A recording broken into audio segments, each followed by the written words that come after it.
Hey everybody, how's it going? Today I'm out here in my van. I'm going to cut and show you how to program a key with an AK90 programmer for any kind of BMW with the EWS system. Um, First thing I'm going to do, actually I'm doing an upgrade. I bought one of the flip keys, um, the new flip out keys, but in order to cut it on the key machine you have to take the blade out. But I thought it'd be kind of cool. I actually already made a copy of the regular key because the battery went dead in my key, and I got tired of my remote only working every once in a while on my M3. So what we're gonna do is we're gonna go ahead and cut this new key, make sure it works, and then we will go inside and program it. I've already decoded my key, so we'll get this cut and then get it programmed. Okay, so I got my flip key cut. Got another one. It's one of the aftermarket keys. I cut that one too because I'm just going to go ahead and make 3. Here's my original. You're going to need your AK90. You can get one of those for about 40 bucks on eBay. I have a lot of immobilizer tools, but when I do the EWS, any of the 3 series, older 5 series, or my M3, I prefer this tool because it's quick and it works. And then you're going to need to take out your EWS module.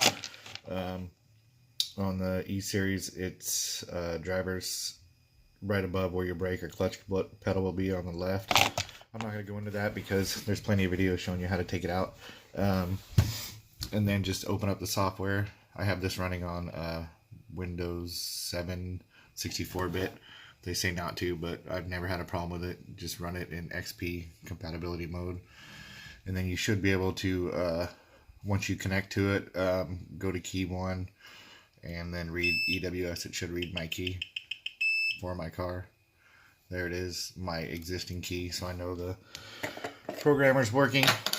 Next step, we're going to take apart the EWS module. I'm going to try and do this with one hand. It's pretty simple. Just push in the little tabs and the lid will hinge open. I'm going to pause it for a second and open it up. Okay, you can actually just squeeze it and push the end and it should pop right open. And just push the connector from the front. It'll come out. Now one thing you're going to need to do though is make sure you clean the chip really good. Let me get this out real quick here. The EWS 3 and 4 styles. The chips are covered with some sort of a red corrosion protector. Just go around, clean the chip up.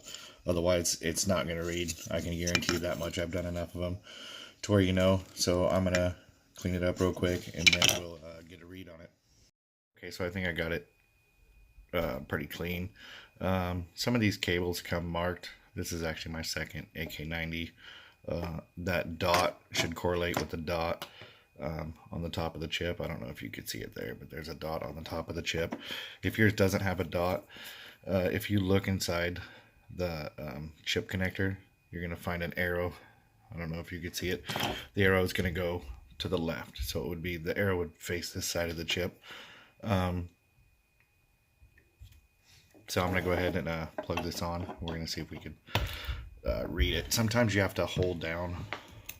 These are, you know, pretty cheap programmers. I mean, don't get me wrong, they work great. But sometimes you actually have to push a little bit of force. But we'll see if we can get it to read just snapping on. If not, I'll have to hold it on. And this is a 0D46J. I'm not going to do it through the K line. It'll pop up, show you the same thing I just told you. If you can read Chinese, I guess. No, we're not reading a 2D47. Okay, it's going to tell you. Okay, yeah, the pins aren't touching, so I might need to hold this down with my hand. Try and do it like that. There we go. And this also happens too if you don't clean it up well enough. But see if we can't get it right now.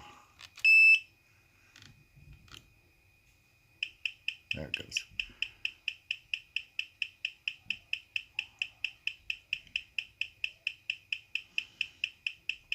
Now it should, once it reads the EWS module, make you save the bin file, which is pretty good in case you ever need to recover it anyways. So I'm just going to save mine where I save everything else to my desktop, make a mess out of it, then the bin file is okay. So next thing we're going to do is we're going to put the blank key in the programmer and we're going to write the...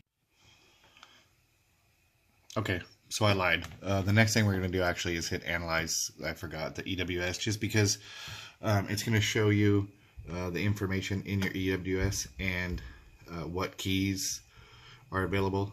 So there's 4 keys obviously that have been made for my car. It's good to know. So we're going to start with number 5.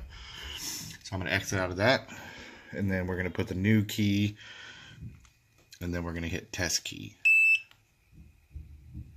Sometimes you got to move it around. Nope, it read it first time.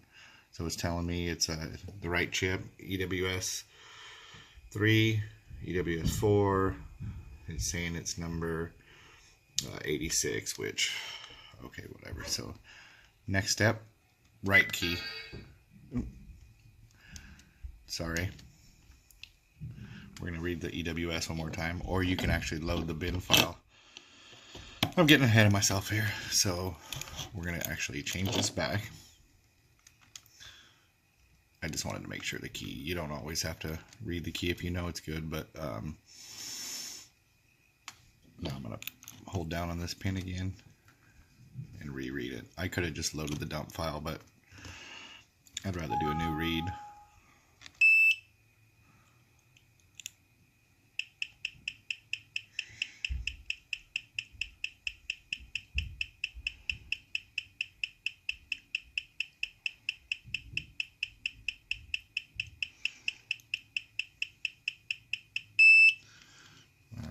Save it again.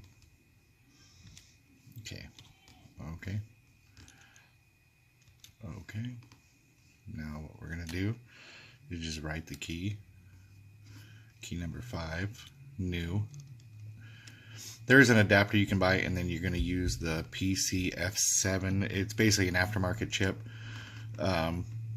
Factory is a EML chip, depending on what you have, but most of these aftermarket keys, I do have some EML chips, but the PCF is usually what you're going to use. And then grab a blank spot. You can get...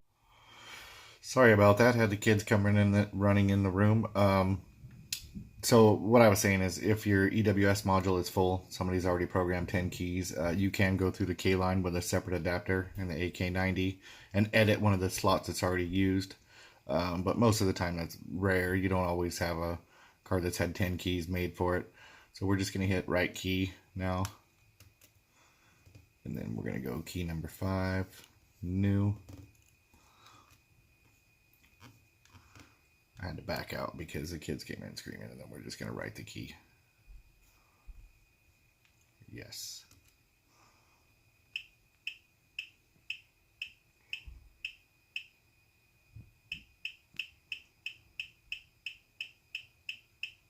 I'm going to verify. That should be all there is to it. Should give me a success for the key. And once it says OK, you should be able to start your car with it. Right key, OK. So I'm going to go ahead and program the next one and then put the EWS module back in, and we'll make sure they both work. Okay, so put the EWS module back in. We're going to make sure this works first before we put it back together.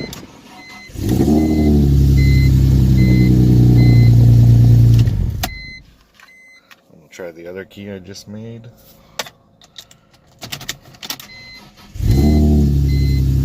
That's it. That's all there is to it. Not a big deal. $54 programmer and some blank keys, all you need, and a little bit of time. Hope it helps, and next video I'll show you how to program the remote portion of your new key. Thanks for watching.